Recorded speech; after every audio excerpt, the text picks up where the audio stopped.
I'm going to put this to you, John. All of the guys, Shankly, Busby started off on a bomb site, and Revy, of course, we know, but they were starting from a very low base with no money spent, with the future to build, and not great expectations. That is not the situation at Manchester United. This is why it's like the post-Busby era. This is the post-Ferguson era. And here's the difference between what you cited, I would argue, and what will face... Well, that is the point, Eamon. But no, this is an easier job than Busby and than taking over from Busby. These guys nowadays have the resources to buy. You can buy now, Eamon. When Busby took over Manchester, didn't have a penny.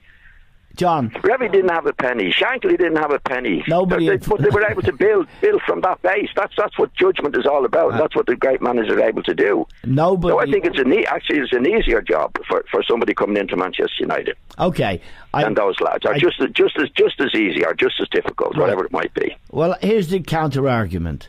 There are about 15 players that cost the guts of €1 billion to buy, that would have to be shifted out straight away. Yeah.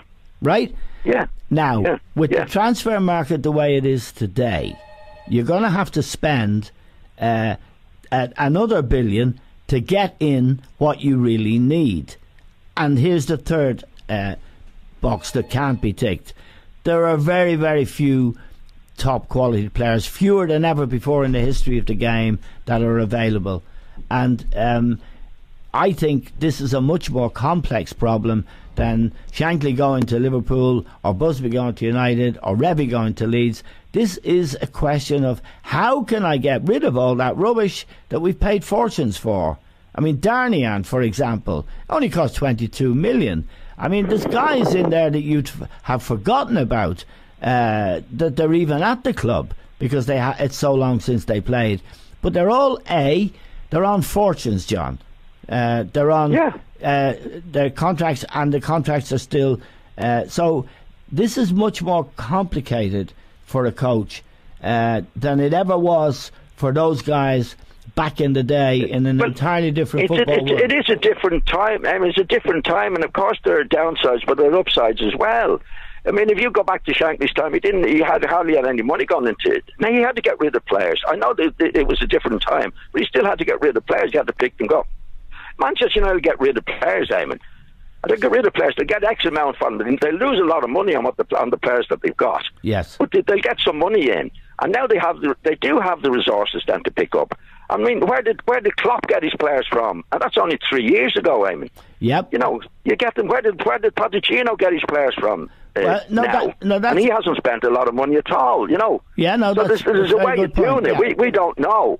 You know, like there's ways of doing it, but all the great managers have never started off with say, "Oh, this is an easy job to do." No. They were all difficult jobs to do. All of them that you can mention over the years.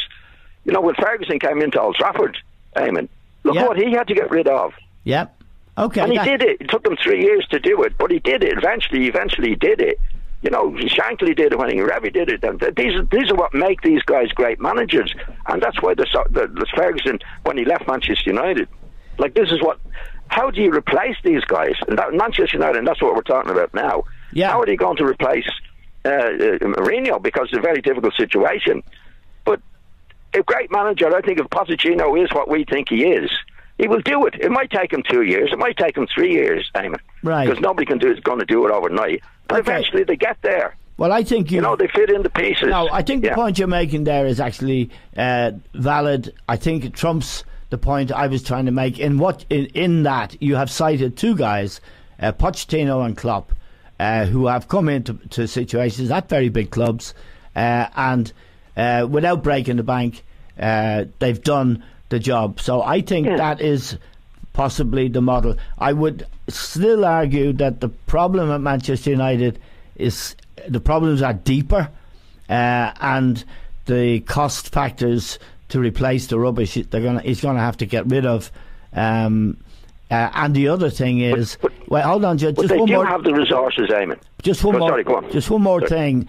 If you want to get rid of Rojo, for example, or Lindelof, they're on 3-4 year contracts, and they're being paid way over the odds. So they might just hang around, and they can do that. And the other clubs might have a problem buying them. The clubs they should be playing for, which would be lesser clubs. But all of that is to be seen. I think. But that's it. They're deals, Eamon. They're deals, they're deals. I don't think there's any player wants to hang around for 2 or 3 years without playing. I don't think it's. I'd be very, very surprised if a lot of players want to do that. Whereas they can get paid off to go, and they go and they get somewhere else. That's the way it works nowadays, Eamon. You don't have to stick with them and pay them for 3 years. The players want to go, and you make it attractive enough for them to go. And the point I'm making is, I know it's going to be very expensive, but the one thing the United do have, they do have the resources to do that. And ultimately, if it does cost them a lot of money in the first when they're first doing it, but become successful, that money will become buttons to them, Eamon. Okay, well, that's the payoff of the players. Ultimately, if they become successful, then whatever they have to pay off, even if they pay if they paid 60 million for Pochettino, for example, right, to Spurs, that'd be good value. Levy might do that. If he's successful, Eamon, that 50 million, 60 million that looks expensive at the start will be totally buttons. He'll have it paid back within 18 months, at the most, at that time, if he's successful. Okay, John.